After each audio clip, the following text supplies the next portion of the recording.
오늘 우리가 읽은 본문의 말씀은 마태, 마가, 누가, 우리가 이걸 공관복음이라 그러는데 이 복음서에 다 기록이 되어 있습니다. 그러나 마가복음에는 좀 더 상세하게 기록이 되어 있기 때문에 오늘 마가복음의 본문을 통해서 우리가 함께 은혜를 나누고자 합니다. 아마 이 성경 읽었을 때 이 성경 오늘 이렇게 목사님 설교하시겠구나 이렇게 감을 잡고 계신 분들이 많으실 거예요. 왜냐하면은 이 본문을 통해서 많은 설교를 들었고 또 여러분들이 익히 잘 알고 있는 그런 본문의 말씀입니다. 예수님께서 베드로, 요한, 야고보를 데리고 높은 산에 올라가서 예수님이 엘리야와 요한과 함께 변화되는 그런 경험을 하는 것을 보습니다. 엘리야와 모세와 함께 변화되는 이 변화산상이라는데 그 변화되는 놀라운 경험을 하는 동안에 산 아래에서는 9명의 제자들과 또 거기에 많은 군중들과 또 언제나 시비를 좀 걸르고 오는 서기관들, 그래서 뒤엉켜서 변론이 일어나고 있었습니다. 이렇게 되어져 있을 때 변화산상에 모세와 엘리야를 변화되는 예수님과 함께 변화되는 이런 모습을 본 베드로와 야고보, 요한이 예수님과 함께 놀라운 감동을 경험하면서 내려왔습니다.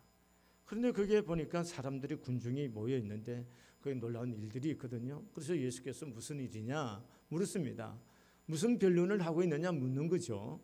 그러니까 그 중에 한 아버지가 와서 내 아들이 귀신이 들려서 이렇게 자주 쓰러지고 거품 흘리고 쓰러지고 경련을 일으키고 하는데 제자들에게 와서 좀 고쳐달라고 하니까 당신의 제자들이 못하더이다 이렇게 말합니다. 이때 예수께서 믿음이 없는 세대요 라고 말씀을 하시면서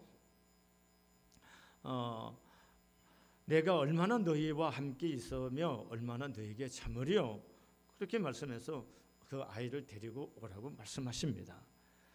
귀신이 예수님을 보자고 그 아이로 심히 경련을 일으키게 하고 아무도 도울 수 없는 지경에까지 처하도록 만듭니다. 그때 그 아버지에게 예수님께서 언제부터 이 아이가 이렇게 됐느냐 묻습니다. 그러니까 아이가 어려서부터 그렇게 되었다고 그랬습니다. 그러니까 오랜 세월 동안 이 아이가 귀신에 붙잡혀서 살고 있어서 사실은 굉장히 병이 짙다는 거고 귀신에 사로잡힌 시간이 오래되어 있기 때문에 그 장악력이 굉장히 크다는 것을 보여주고 있는 거죠. 여러분 그렇게 있는 동안에 이 아이의 아버지가 예수님을 향해서 말합니다. 예수님 뭐 좀 하실 수 있거든 이 아이에게 좀 뭐 좀 해주세요. 이렇게 반신반의하는 마음으로 그렇게 좀 도와달라고 부탁을 드립니다. 그때 예수님께서 여러분과 제가 잘 알고 있는 마가복음 9장 23절에 있는 말씀이죠. 할 수 있거든 무슨 말이냐 믿는 자에겐 능치 못하심이 없느니라 이렇게 말씀을 하시는 거예요. 그러니까 이제 그 예수를 만나서 정신이 바짝 든 이 아이의 아버지가 내가 믿나이다 나의 믿음 없음을 도와주세요 하고 자기 약함을 고백하고 예수의 도우심을 진정하게 구하는 겁니다. 그때 예수님께서 그 아이에게 그 아이를 사로잡고 있는 귀신을 향하여 명합니다. 그 아이에서부터 나오고 다시는 그 아이에게 들어가지 말라 이렇게 꾸짖습니다. 그러니까 귀신들이 소리를 지르며 나갔습니다. 그러니까 귀신이 나가면서 아이가 크게 경련을 일으키고 쓰러졌어요. 그러니까 사람들이 아이가 죽었다 그런 거예요. 그러니까 예수께서 죽은 것이 아니다 하면서 손을 잡아 일으켜 세워서 건강한 모습을 보여줍니다. 여기까지 이 내용이에요. 근데 그 광경을 지켜보고 있는 예수님의 9 제자들이 그 마음의 심중이 그동안 그 순간순간이 어떻게 했을까 하는 것을 한번 짐작해 보시길 바랍니다. 계속해서 궁금했을 거 아니에요. 창피하기도 하고 또 뭡니까 왜 우리는 못했을까 이런 마음이 계속해서 자기심에 의해서 누르고 있었을 거예요. 그래서 예수님 사람들이 다 돌아간 다음에 예수님과 집에 돌아와서 제자들과 홀로 남았을 때 이 사람들이 가장 궁금한 건 묻고 싶은 거예요. 안달하죠. 그래서 선생님, 우리는 왜 어찌하여서 능히 귀신을 쫓아내지 못했습니까? 묻는 겁니다. 그때 예수님이 말씀하시기를 기도 외에 다른 것으로는 이런 종류가 나갈 수 없느니라 이렇게 대답해 주는 겁니다. 여러분, 귀신을 쫓아내지 못한 것은 예수님의 아홉 제자들이 기도를 실패했기 때문이다. 기도가 없었기 때문이다. 기도가 부족했기 때문이다. 그래서 너희가 귀신을 쫓아내지 못했다. 이렇게 말씀하시는 거예요. 그럼 그들의 무기력하게 귀신을 쫓아내지 못하고 실패한 그 이유가 뭐냐? 기도 실패라는 겁니다. 그들이 기도하지 않았기 때문에 무기력하게 창피를 당하고 그들이 뭡니까? 그 귀신을 쫓아내지 못하는 그런 실패를 경험하는 것입니다. 그러면 여러분 잘 한번 생각해 보시기를 바랍니다. 예수님의 제자들은 왜 기도에 실패했을까 하는 것이에요. 왜? 첫째로는 자만심과 안일함 때문에 그들이 기도에 실패했습니다. 마태복음 10장 1절의 말씀에 보면 예수께서 그의 12 제자를 부르사 더러운 귀신을 쫓아내며 모든 병과 모든 약한 것을 고치는 권능을 주시니라 이렇게 말씀했습니다. 예수님께서 제자들을 둘씩 파송하면서 그들에게 귀신을 쫓아내는 능력과 병을 고치는 능력을 그들에게 부여해서 보내십니다. 그래서 마가복음 6장 12절의 말씀에 보면은 제자들이 나가서 회개하라 전파하고 많은 귀신을 쫓아내며 많은 병자에게 기름을 발라 고치더라 증언하고 있습니다. 여러분, 예수님의 제자들이 한 번도 병을 고쳐보지 못했거나 귀신을 쫓아본 그런 경험이 없었다면은 귀신 들린 아이의 아버지가 왔을 때 아니요, 우리는 할 수가 없습니다. 잠깐만 기다리세요. 우리 예수님이 이제 오시면은 아이를 고쳐줄 겁니다. 그랬을 겁니다. 그런데 자기들이 해보았단 말이죠. 그래서 귀신들 쫓았고 병든 자를 고치기도 했어요. 그렇기 때문에 자신감이 있었어요. 그래서 귀신을 쫓으려고 했는데 그 귀신이 나가지를 않는 거예요. 그래서 아주 모욕을 당하고 수치감을 느끼는 그런 순간 그 실패의 고통을 경험하고 있는 거예요. 여러분, 오늘 마태복음 10장에서 예수님이 제자들을 두 사람씩 파송을 하면서 9절과 10절에 놀라운 말씀을 하고 계시는데 너희 전대에 금이나 은이나 동을 가지지 말고 여행을 위하여 배낭이나 두벌 옷이나 신이나 지팡이를 가지지 말라 이렇게 말씀을 하십니다. 예수님께서 제자들을 보내시면서 돈을 미리 가지고 가지 말아라 그런 얘기를 하는 겁니다. 왜 그랬을까요? 의미가 없이 그랬을까요? 그렇지 않습니다. 거기에 예수님이 그렇게 말씀하실 때는 분명한 의심과 뜻을 갖고 있었어요.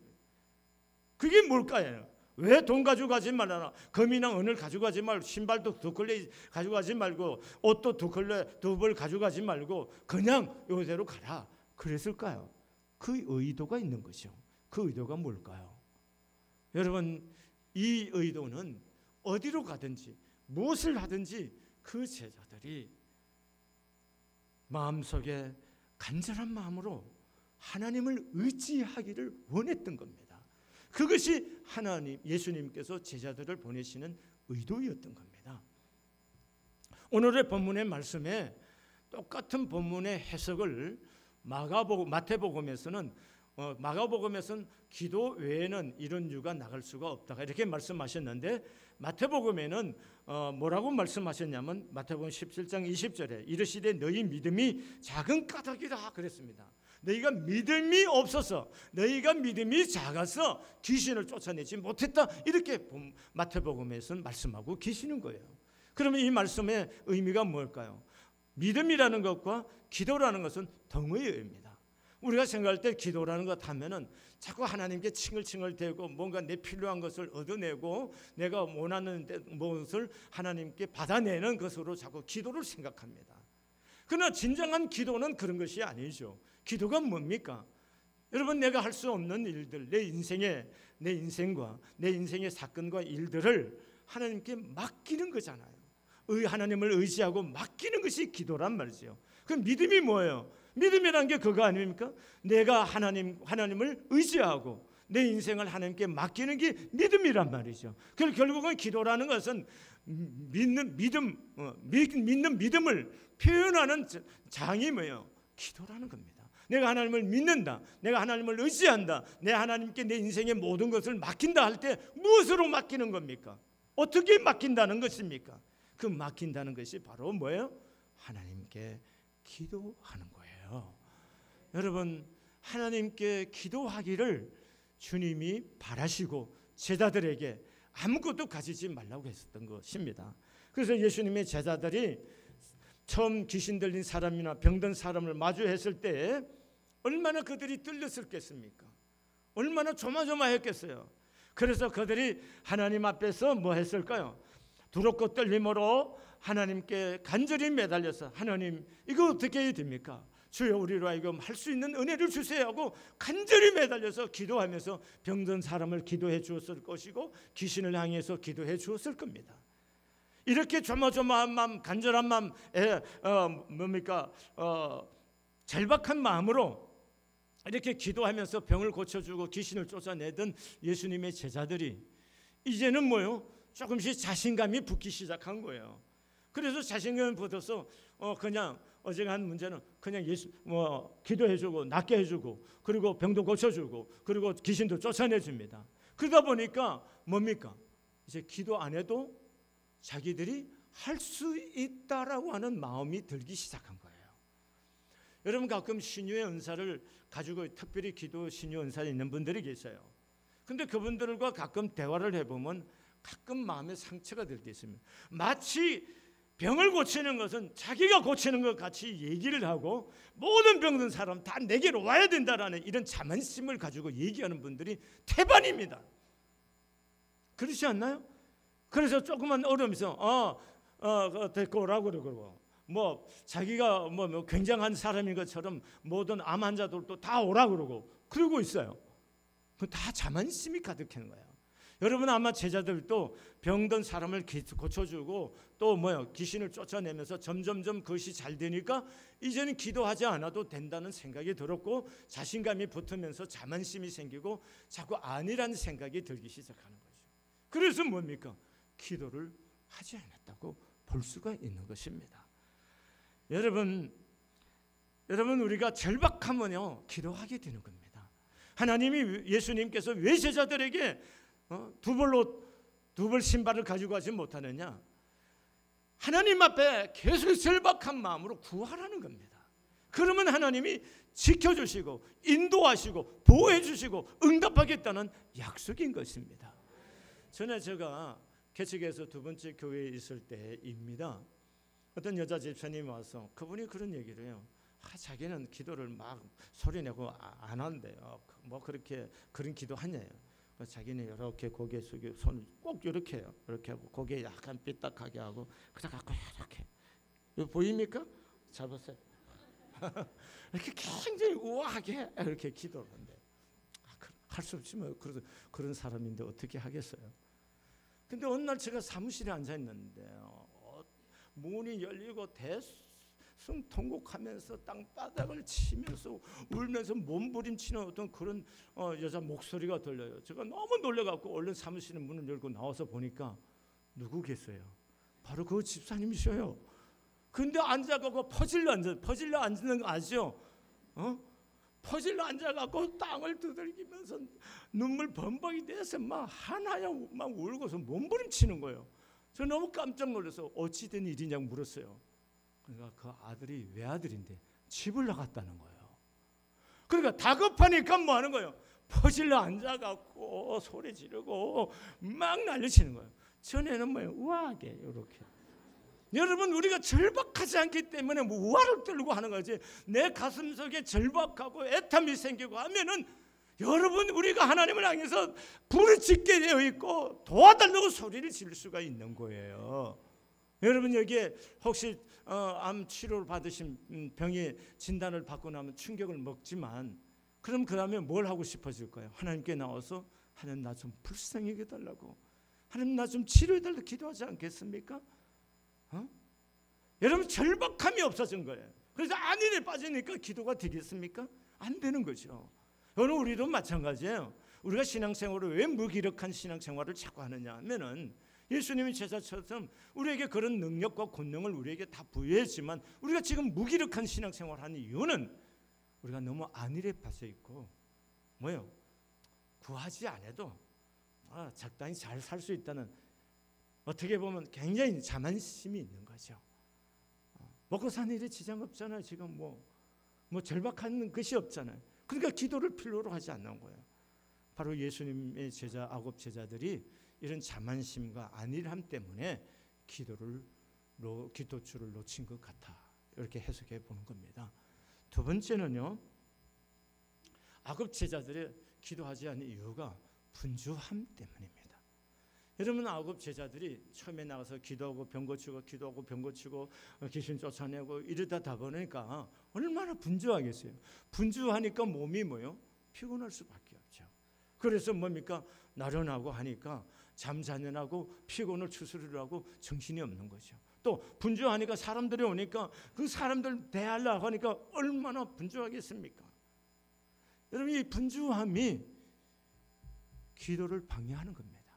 제가 내 목회, 나의 사역에서 왜 기도로 이렇게 풍성한 기도가 잘 되지 않을까? 내 자신을 볼 때 그게 다른 게 아니에요. 내 사역의 분주함 때문에. 신방하고 사람 만나고 누구 어디 돌이고 장례식이고 결혼식이고 또 사람 만나 댕기고 노예하고 이렇게 분주하게 쏟아서 댕기면은 하나님 만날 시간이 있겠어요? 이런 사역의 분주함이 사실은 기도의 시간을 갖지 못하게 하는 거예요. 우리가 사역하는 동안에 사역이라는 것 때문에 기도를 안 해도 된다고 생각한다면 그건 큰 오산. 수원 밑에 뭐가 있어요? 수원 밑에 뭐가 있어요? 무슨 동네예요? 크게 해봐요. 예. 기도 안 해도 사역해도 된다는 것은 오산입니다. 아시겠어요? 그러니까 여러분과 제가 이 분주함이랍니다. 여러분, 분주하기 때문에 늘 바쁜데 왜 바쁘냐고. 왜 내가 그렇게 바빠야 되냐. 뭘 때문에 그렇게 바쁜 거예요. 저는 30대에 목사 안수를 받고 제가 교회 사역을 하면 목회를 하면서 끊임없이 30대 40대 저에게 물은 질문이 항상 있습니다. 내가 왜 목사가 됐느냐, 그리고 내가 여기에 왜 있느냐를 묻는 겁니다. 내가 왜 목사가 됐어요? 그걸 놓치면 안 되잖아요. 내가 목사가 돼갖고 교회 크게 해갖고 내가 성공하기 위해서 목사가 됐느냐? 본질을 묻는 거예요. 내가 왜 목사가 됐느냐?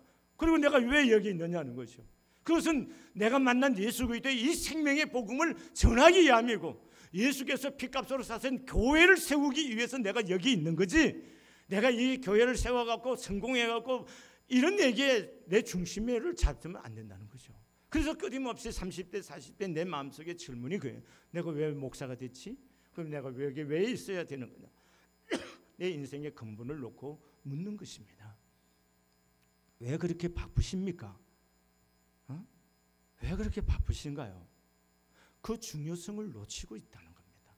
바쁘기 때문에 사는 거예요. 근데 바쁜 것도 중요하지만 바쁜 것보다 더 중요한 것이 뭐냐요? 어떤 일이 중요한 거냐. 삶의 우선순위가 분명해야 되는 거고, 그 우선순위에다가 내 삶을 집중해야 되는 거예요. 그러므로 내가 살아가는 모든 시간 동안에 무엇을 제일 먼저 할 것이냐 선택해야 되는 거고, 선택한 그 일에 대해서 내 인생의 삶의 에너지를 집약시키고 집중할 때에 그게 열매를 맺고 성공하는 삶을 살 수가 있다는 겁니다. 여러분, 미국에서요, 그 사실이 이제 내가 한 가지는 확실한데 한 가지는 정확하게 정보가 내가 불확실한데요. 미국에서 은행에 돈을 대출할 때 이 베들레헴이 이게 너무 커서 허리가 휠 정도로 이거 베들레헴이 뭔지 아시겠죠? 배가 이렇게 많이 나서 이런 사람은 대출을 안 해준다는 거예요. 여러분 잘 보세요.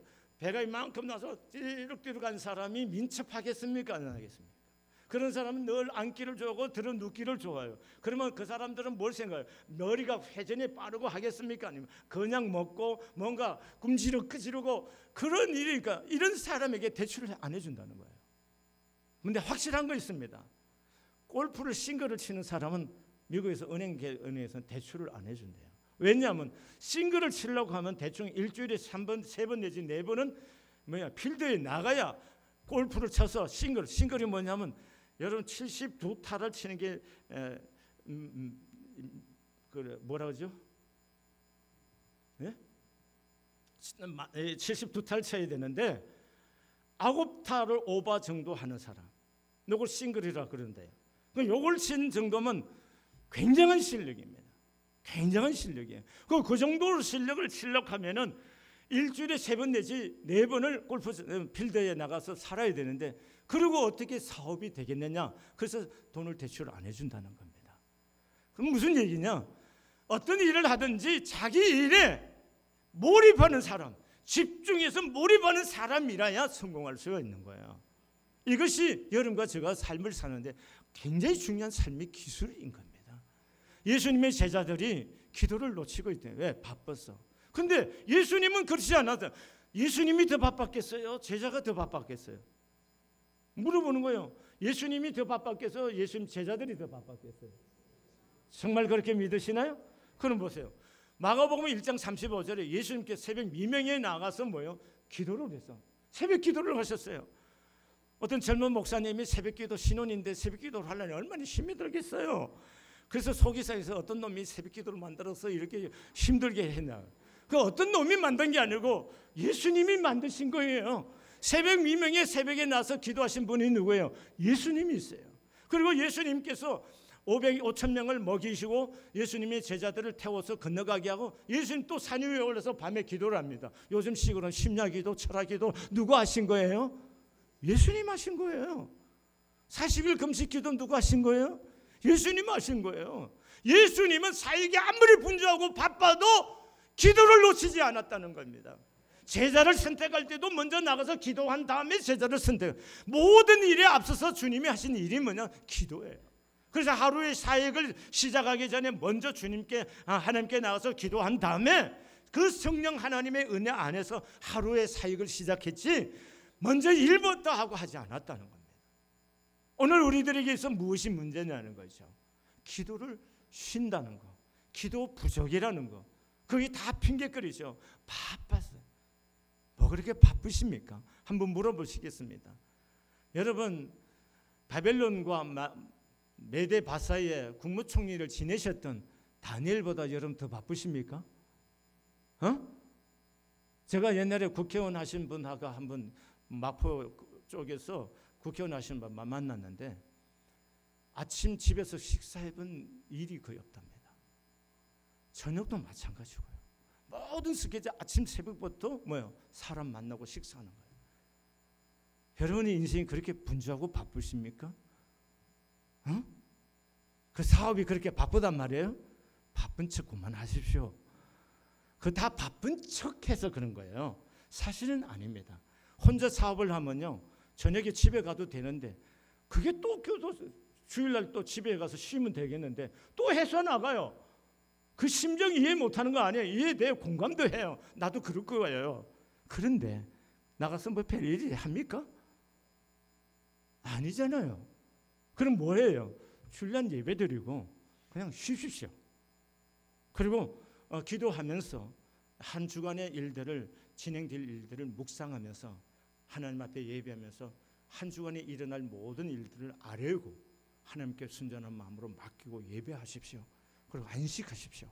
그래야 여러분의 인생이 잘 풀리게 되는 겁니다. 그러니까 여러분 분주하다는 것 때문에 되는 거 아니에요. 이걸 싸우셔야 됩니다. 분주함 때문에. 싸우기 위해서 어떻게 가지치기를 해야 됩니다. 해야 할 일 오라는데 다 가고 만날 사람 다 만나면 안 되는 거예요. 가지치기를 하셔서 집중해야 할 줄 알아야 여러분이 그 속에서 하나님의 영광을 볼 수 있습니다. 그런데 그 중에 가장 큰 중요한 일이 뭐라고요? 기도라는 겁니다. 이 기도에 승리할 수 있기를 바랍니다. 제가 북한 사람들이 많이 넘어와 있어서 북한에 대한 관심이 많아요. 북한 선교에도 관심 많고 해서 다른 한국 드라마 잘 안 봐요. 뭘 저는 금요일 날 남남북녀를 봐요. 근데 남남북녀 이게 꼭 10시, 1시에 시작해갖고 12시 30분 정도 돼 끝이 나요. 그래서 새벽 기도에 머리가 아프고 몸이 힘이 들더라고. 이 결심을 해야겠구나 합니다. 왜 결심해야 돼요? 그걸 보면은 토요일 날 새벽 기도하기 어려워요. 그래서 그것마저도 다 내려놔야 돼요. 그래 10시쯤에서 딱 정도 자야지. 새벽 기도를 하고 그 다음에 일과를 시작하는데 시장이 없어요. 아무리 좋은 거라도 내가 기도하는 일에 방해가 된다면 그걸 뭐예요? 정리를 할 수 있어야 진정으로 하나님께 중요한 기도의 삶을 하나님 앞에 할 수 있는 거지. 뭐 적당히 즐기고 밤문화 즐기고 이거 즐기고 하다 보면은 새벽기도 안 됩니다. 최소한 여러분이 10시에서 11시 사이 안에는 꼭 주무셔야 사실은 여러분 새벽기도를 할 수 있습니다. 왜냐하면 그 이상의 시간들을 산다고 해서 잘 사는 거 아니잖아요. 다 내려놓고 맡기십시오. 그리고 저녁에 편히 쉬십시오. 그래야 건강도 하고 하나님께서 여러분의 삶과 여러분의 인생에 복을 주실 줄은 믿습니다. 그러면 여러분 기도 안 한 이유 때문에 이렇게 제자들이 부끄러움을 느끼고 실패했어요. 무기력하고. 그럼 어떻게 해야 됩니까? 오늘 사건의 본문에 보면은 이렇게 당황스러운 이 실패의 사건 안에 누가 오신 거예요? 예수님이 오셨어요. 문제 해결이 어디 있는 거예요? 예수님이 오셔야 된다는 겁니다. 여러분 인생이 버겁습니까? 여러분이 인생의 재능과 가지고 있는 에너지로는 해결할 수 없는 문제 앞에 여러분들이 마주하고 있다면은 여러분이 진정으로 예수님을 초청해 모셔드려야 됩니다. 수고하고 무거운 짐진 자다 다 내게로 오라. 주님이 우리를 초청하잖아요. 그럼 우리가 예수님을 우리 안에 모셔드리고 예수님께 모든 것을 내려놓고 이 아이의 아버지처럼 내 아이가 어려서부터 이렇게 귀신에 잡혀서 쓰러지고 자빠져서 물과 불에 집어넣어서 죽이려고 합니다. 근데 아무도 이 아이를 도울 수가 없습니다. 예수님 좀 도와주세요. 내가 믿습니다. 하나님 은혜를 입혀주세요. 이렇게 구하여야 하나님의 역사가 일어나는 거예요. 예수님이 내 인생에 오지 않으면 안 됩니다. 여러분들 일만 한다고 되는가요? 공부만 한다고 되는 거 아니에요. 하나님 앞에 기도하면 성령 하나님이 오시면은 지혜가 생기는 거예요. 그래서 일머리를 명료하게 보게 하시고 공부라는 것도 분별력이 있는 거고 그래서 여러 시간 해야 할 일들을 명료하게 머릿속에 들어오고 그리고 일을 처리할 수 있는 지각과 명철함이 와서 표현도 잘할 수가 있는 거예요. 이걸 믿느냐는 거예요. 오랫동안 시간을 내 일만 한다고 해서 잘하는 거 아니라는 거예요. 제가 볼 때는 일 못하기 때문에 맨날 일 붙들고 있는 거예요. 일 잘하는 사람이 일머리를 딱 알아서 일 톡톡톡 저 사람에게 맡기고 내가 처리하고 이런 걸 보면 앞뒤 저는 뭐가 우선순위인지 있잖아요. 그걸 보고 하면 일이 딱 보이잖아요. 그러면 일이 쉬워지는 거잖아요. 그게 기도를 하면은 주님이 오셔서 나에게 지혜를 주시고 은혜를 주시면 그게 보여진다는 거예요. 저는 교회를 사역하면서 묻습니다. 물으면은 기도하고 묻고 묵상하면 하나님이 깨달음을 주시고 어떤 일들을 깨달음으로 낸 영적으로 분별이 생기고 길이 보여요. 그럼 이게 목회에만 그러냐? 저는 그렇다고 생각하지 않는 거예요. 여러분 사업을 하든 개인의 인생을 살아가든 공부를 하든 하나님께 내려놓고 진지하게 묻고 묵상하고 뜻을 찾으면은 하나님이 나의 지혜가 되어주신다. 저는 확실히 믿는 거예요.